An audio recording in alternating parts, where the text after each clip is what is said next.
Hi, I'm Bobbi Newman, Director of the CPRE Knowledge Hub, and joining me today is Dr. Jay Barth from the Arkansas State Board of Education. Dr. Barth, thank you for being here today. Thanks, Bobbi. To have you. Thank you. I think every day when you pick up the paper, there's a new story about changing education policy. Mm-hmm. What are some of the challenges that Arkansas is facing in ed policy this coming year? Yeah, well, obviously, like I think almost all states, we're dealing with the implementation of the Every Student Succeeds Act, and working as hard as possible to get stakeholder engagement in that process so that we get it right, and really set the stage for what we want Arkansas's education system to look like moving forward. And I think in particular, we're thinking, of course, on the accountability front, what do we need to do outside of traditional academic indicators to other indicators that we know are important in terms of gauging the success of a school, and continuing to grapple with all of the issues that face what's a pretty diverse state. Although Arkansas is a small state, it has a fair amount of diversity to it in terms of race and ethnicity, but also rural versus urban, fast-growing versus parts of the state that are really struggling to stay alive. And how do we create kind of a standard across that state that makes good sense, but also is sensitive to some of those local nuances? And what's a policy that the state has developed in recent years that you've spent a lot of time and effort on? Well, it's kind of ironic. I'm not a scientist by training, but when soon after I came on the state board, Arkansas was really moving towards the development of our state science standards, and envisioning a new way of doing science education. And I was asked to take the lead. Nobody else on the board was a scientist either, so I'm a social scientist, so I guess I'm the closest.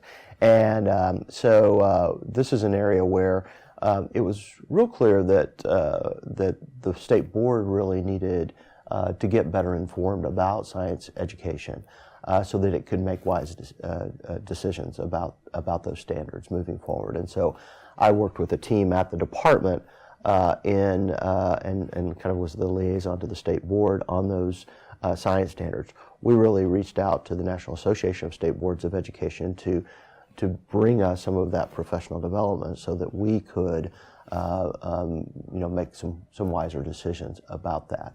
And along the way, I think we realized from some of the challenges that face the Common Core process that we really needed to have more outreach to parents and to teachers along the way, so that we did not get too far ahead of those folks who were going to be living with whatever was produced.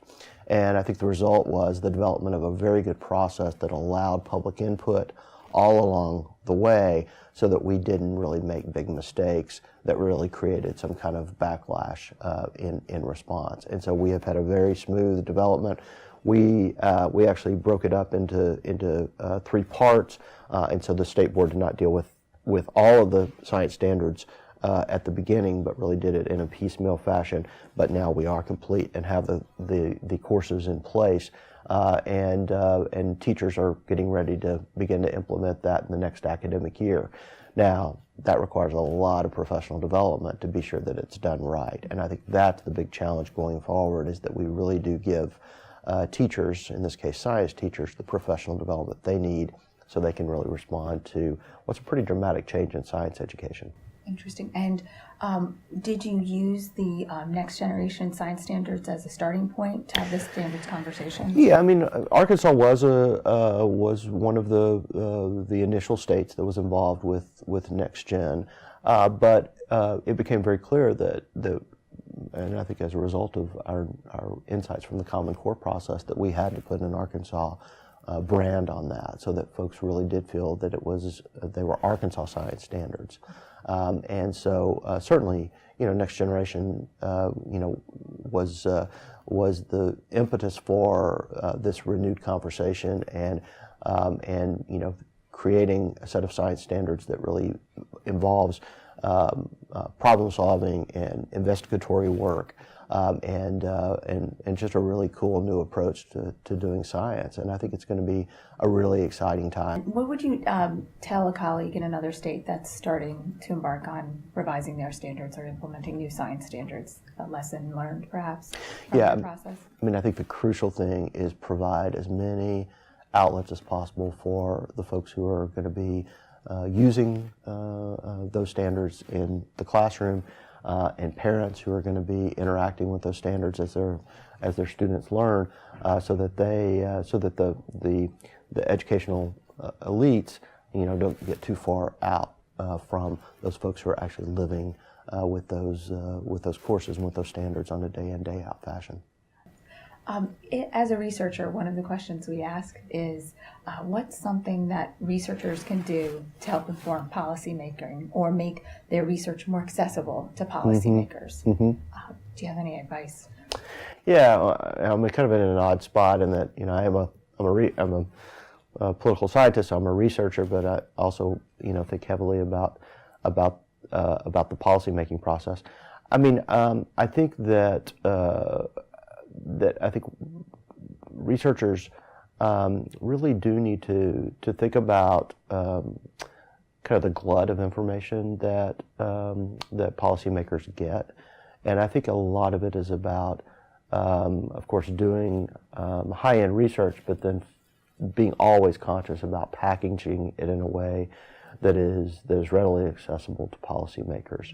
I teach my students who are in their advocacy work, that you've got to be able to boil this stuff down to 2 pages, and you've really got to be able to tell a succinct story. And I know sometimes that's frustrating for researchers because these issues are much more complex than that.